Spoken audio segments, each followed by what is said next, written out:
Suzuki Hayabusa 2022. Yan ang nandito ngayon sa VMAX Racing. Ang Hayabusa ay kilalang kilala dahil kabilang ito sa pinakamabilis na motor dito sa buong mundo. Meron lang naman itong 1,340cc at ang pinakang highlight ng motor na ito ay ang kanyang horsepower na 187 HP at 9,700 RPM. Imagine nyo kapag ito ay nakarima pa, talaga namang kayang-kaya siguro nito makipagsabayan sa bilis ng jet. At bakit nga ba yan nandito? Syempre, isa tayo sa pinagkakatiwalaan ng gawang Pinoy na muffler dito sa buong Pilipinas. At ang ikakabit lang naman natin dyan, ang V-Series ng VMAX, yan ang V117.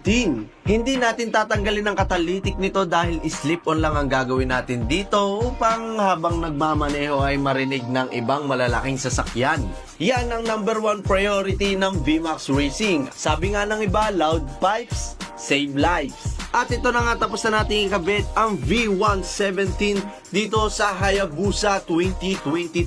At bago natin ito i-soundcheck, pakinggan muna natin ang stock pipe nito.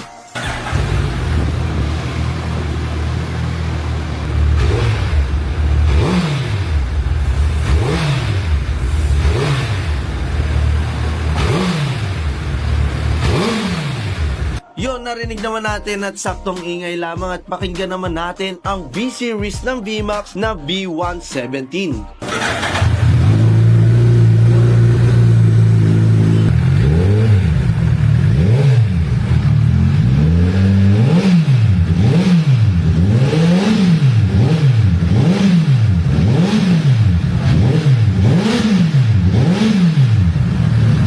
Another satisfied client na naman para sa VMAX Racing. Kaya kung may hanap kayong tambucho sa mga motor nyo, ay dalhin nyo na dito sa VMAX Racing, Taytay Rizal, Highway 2000. Dahil nga basta usapan tambucho, dito lang yan sa VMAX and Orion.